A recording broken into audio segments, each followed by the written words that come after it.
Welcome to another injection story. Before we start, please give a thumbs up to this video. It helps the channel a lot, and subscribe to the channel and press the bell icon for notification. Let's start. This is an injection horror story I experienced when I was in college. It was perhaps 25 years ago. I came to the US for studying from India in Kansas City. I fell in love with a white guy senior to mine during my early days in college. Once he invited me to his home in Wichita. So, I took a bus in one weekend and set for Wichita, where he was supposed to wait for me in the bus stop. It was over 3 hours journey from Kansas City, and I was supposed to reach Wichita at around 10 p.m. That time, there was not cell phone, so I called him earlier to his home phone and made him aware of my itinerary. It was very cold winter evening with an warning of snowstorm around midnight too.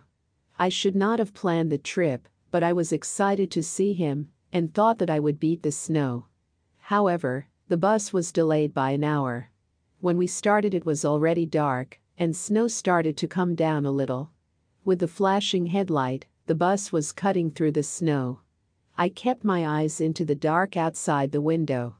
There were not very few passengers in the bus, perhaps 10 folks. There was no one sitting beside me initially, but after some time one guy came and asked if he can seat there. Although there were many empty seats, he came to seat beside me.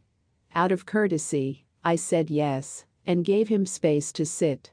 I was still looking outside the window, and some point I became asleep. I woke up at the noise of a loud braking as the bus skid over road to the side. I hit the front seat, but was able to balance myself by using the hand. The bus stopped at the side of the road without any major trouble. However, the driver said it will take some time to fix it as he needs some help from the roadside assistance. It started to snow heavily, and I regret my decision to travel under such bad weather. Another bus could have come, but with this heavy snow, there is no such possibility. It was middle of nowhere, but the driver said there is a city nearby, so if you want, you can go there to spend the night as he might take few hours before he can start again. At that moment, I looked into the bus and found that only 3 more men and a woman are there. Other may have got off. The man beside me said, "Where do you want to go?" I told him, "Wichita." He told that perhaps we should go to nearby city as it is getting very cold inside the bus due to lack of heating. He actually told everyone in the bus and they kind of all agreed to that plan. I went to talk to the only woman in the bus. She was a white American lady, perhaps in her 40s. It was hard to guess as everyone was covering up with thick clothes. I told her where I was going and she said that this is very common in this route and his brother will come for her if she does not reach to Wichita in an hour. At that point, we have to wait. The people got divided in 2 groups. One wait for the brother of the woman to come, others start walking, which can be 30 minutes according to the local. I was not sure if I can walk that much under snow, but other option was also not very practical. Staying here in the bus hoping that someone will come. But I decided to stick with the woman. There was only me, the guy sitting beside me, and the woman left in the bus. I was surprised that the guy did not go, although he first told everyone to leave the bus. Others along with the driver left. However, I started to have bad feelings about my decision.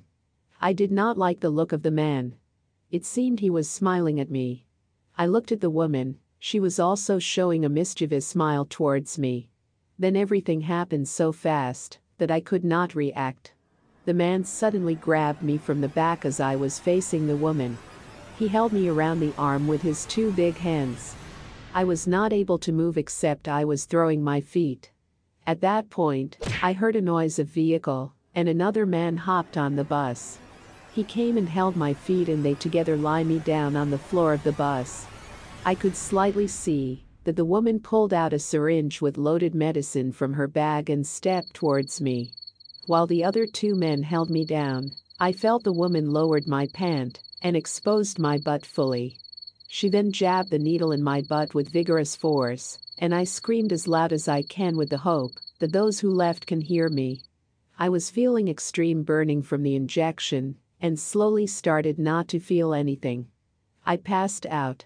Please subscribe for the next part of the story, which is more horrifying, and my feet get cold when I recall even this day.